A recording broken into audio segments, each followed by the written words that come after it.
Hello and welcome to Access Sportsnet Lakers, brought to you by your Toyota dealers. We make it easy. Wow. That was not easy. I'm Chris McGee. That's Robert Horry. He's won a lot of titles, 7 of them. Brez is fanning himself. I have all kinds of notes. It means nothing. I don't know what to call that game. Drunk? Lakers built up a 20-point lead. They led by 20 with 7:48 left. And then the Suns went on a 35-14 run. They went on a 19-2 run to take a 1-point lead. LeBron is fouled. By the way, there's a technical involved. We're going to show this all. Somehow, Rob, the Lakers find a way to get it done in the desert with 24 offensive rebounds that led to 25 points. They also had 22 turnovers that led to 36 points for the Suns. The Suns turned the ball over 20 times as well. Lesson learned. Rob, you cannot, and Stu was saying this, let's watch the end. You can't take your foot off the gas. No, you got to keep fighting. And the thing about this game, both teams kept fighting, and you don't want the way the results happen where the Suns come back and make the Lakers look like they know what they was going on. But I tell people all the time, it happens in football, where you take your foot off the gas and you start being, slow in your movement, waiting for the other team to score, you trying to score, whatever it may be, it messes up your rhythm. The Lakers had a wonderful rhythm going there. You took Vando out the game, you took Let's Rave out the game, and you put in your stars. And your stars were kind of like, okay, let's slow this thing down. And that's when the Suns got back in the game. So you got to sometimes keep your foot on that pedal and keep going. And I think that bucket right there was like a 19-2 run. That was only 2 points we had right there. Yep. And then this happens. The Lakers are up 2. Lakers beat the press. Marcus Smart gets blocked. Long offensive rebound's going to go to Book, out to Brooks. But, Brez, this is the play of the game. Brooks gets up and bumps LeBron James for a technical. LeBron takes the technical, misses. So now the Lakers are down 1 in a final shot. Luka passes it to LeBron. LeBron is fouled by Book. Clear foul there, Geeth. Everyone looked at it. There was a little bit of a delay. In and out on the first. In and out on the first free throw. Still got 2 left. This is going to tie the game at 1:14. Just 3 seconds left. And there you go. The go-ahead free throw. Great defense here. LeBron got a piece of that ball, Rob. Blocked that shot. Lakers get fouled. Marcus Smart makes the first. Going to miss the second on purpose because there's 0.4 left and the game is over. And that's that. So just the way the Lakers drew it up, piece of cake. I just hope they don't have the film of us in here when we're watching the game. I just want to apologize to the crew, to the control room, and to you two for just my attitude the last few minutes and some of the things that were coming out of my mouth. You were more entertaining than the game. I told Stu, call Allie. I don't think I can do the show. Things were happening. And then my phone actually called. Then your phone actually heard that. Siri and called Allie, which is weird also. But Lakers find a way to get the win. Here's what we were going to talk about. If the Lakers had just kind of held on and cruised home. Right. Defensively, which has been where they've struggled the last 6-7 games, and JJ talked about it, and the team has talked about it. The defense saw a turnaround in that second half, and LeBron credited that bench. I mean, LaRavia, Vando, we're going to talk about Vando in a second. Jackson Hayes, just the energy, the effort, the offensive rebounds, the extra possessions. It was just a job well done. They had a extended run, Brez, that was 24-0 from the end of the third, 5 minutes into the third, left in the third, all the way into the fourth. The Lakers to open up a 20-point lead with 7 minutes and 48 seconds. Yeah, people knock the Lakers for their defense, and I get it. They're bottom 10 in defensive efficiency, but they held the Suns without a basket for 8 minutes in the third, and like you said, going into the fourth quarter. That's defense right there. And Rob, another thing, the Lakers were 28th in offensive rebounding coming into tonight. So what did they do? Yeah. They got 24 offensive rebounds. I mean, that's crazy. That Vanderbilt, a big hand in that. He had about a half dozen himself. A big energy boost for him. Can't say enough about what he did tonight after sitting out 9 of the previous 10 games, Geet, because of the dreaded DNP coach's decision. So I want to talk Vando. Yeah. Because in the middle of that maybe fourth quarter, Stu and Billy were calling for the game ball to go to Vando. Brez mentioned the DNPs, Rob, but you just always have to stay ready. What we've noticed is Vando's attitude has been fantastic. I think the communication is great. We don't know what that is between JJ and Vando, but he has stayed engaged. And this is a night, especially with no AR, you need defense, especially when your defense is flailing. And it was Vando hounding guys, extra possessions, 3 offensive boards, a couple of steals, and just making plays, Rob. And you just want to be happy for the guy because we love Vando. And we know, and Stu said this during the broadcast, he brings things to a game that you really just can't coach or teach, right? And that was on display tonight. Yeah, guys are so important in different ways.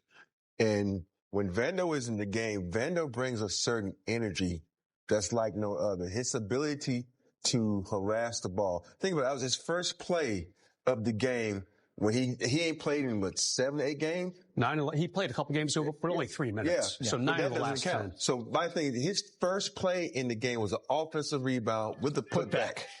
And you think that lets you know right there.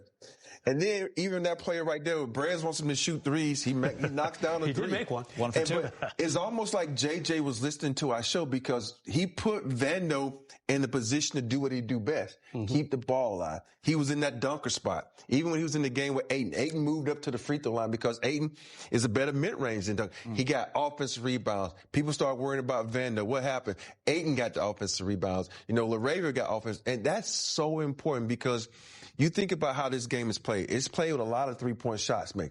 Nobody's perfect, And so now there's chances to get second chance shots. And that's one of the things that I think people forget about.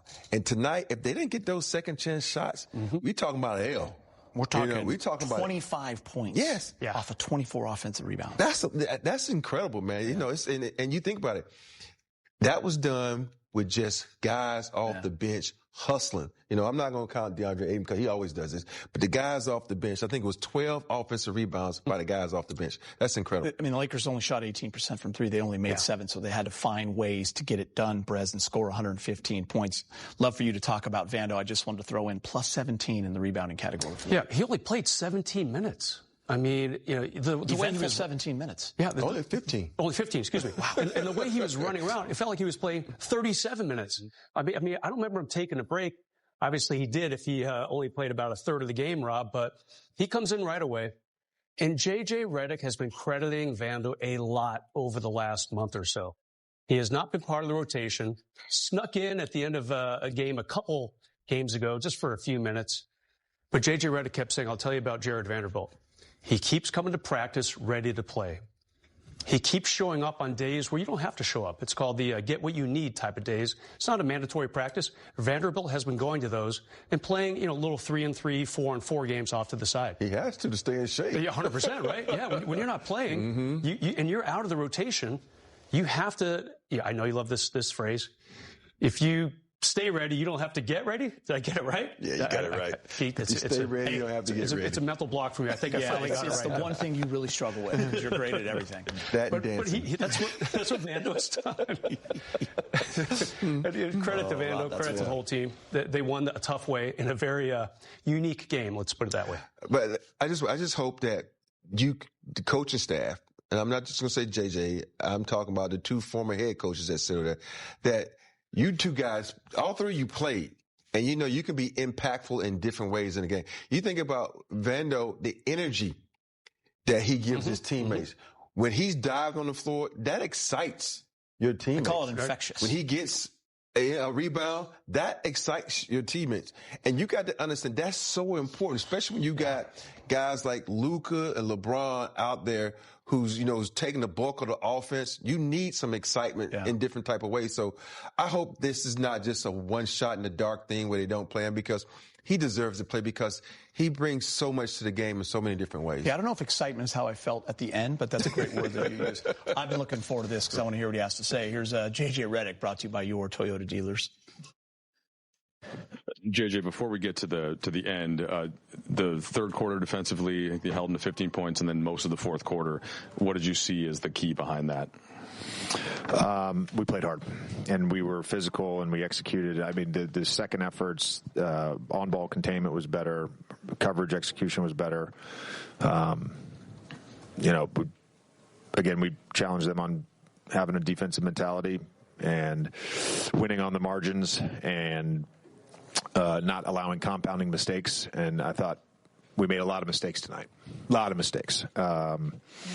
Myself included. I shouldn't have challenged that, even though, apparently in the NBA, you're now allowed to grab a guy's jersey as he goes up for a layup, which they acknowledge that Jake's jersey was being grabbed as he went for a layup, but apparently that doesn't affect guys anymore.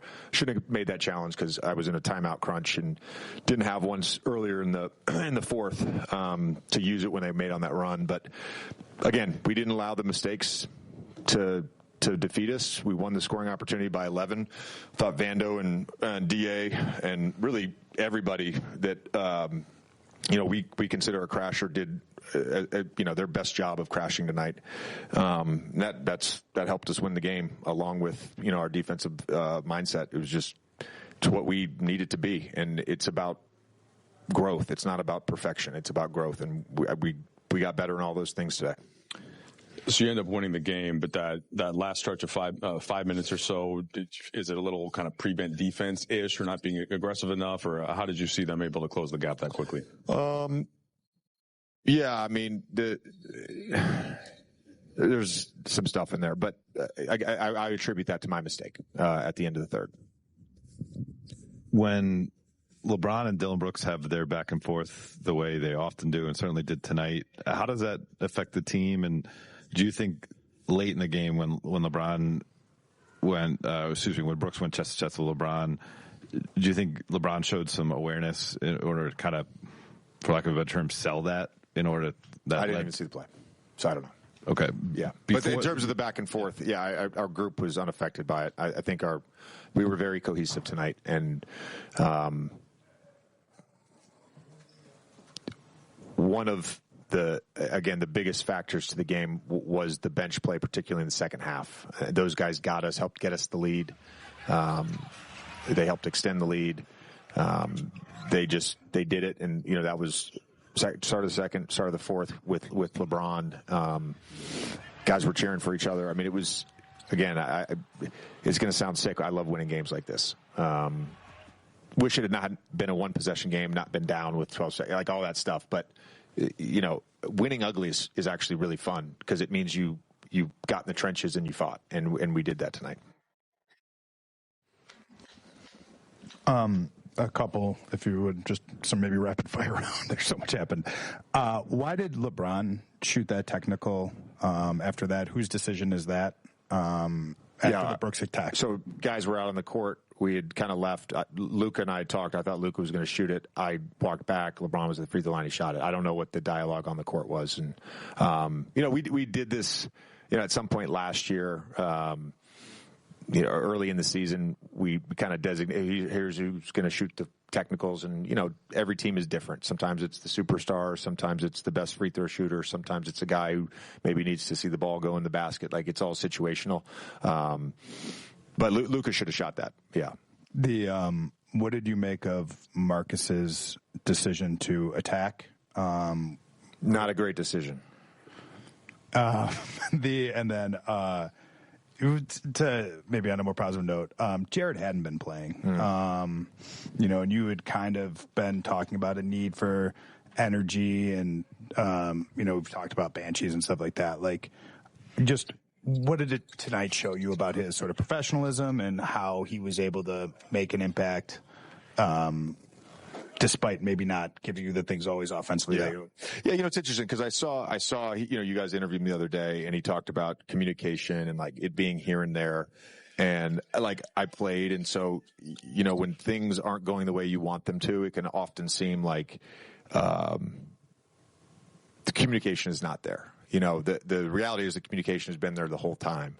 And we had, pre him getting taken out, I told you guys this, pre him getting taken out of the rotation, when he got taken out of the rotation, Nate has talked to him, Scotty's talked to him. So this has like been a 3-week process.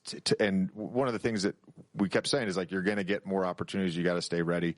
Him and I had a great conversation in Philly, and then we had a subsequent follow-up conversation on Monday. So I told him that he was going to play yesterday. I told him he was going to play, and I'm not like he was in the right headspace, and he helped win us the game. Like full stop. He helped win us the game, and I'm happy for him because the weight of not playing is a lot for a player, and unfortunately you can't play your entire roster every night, and that's just the reality of the NBA. Wow.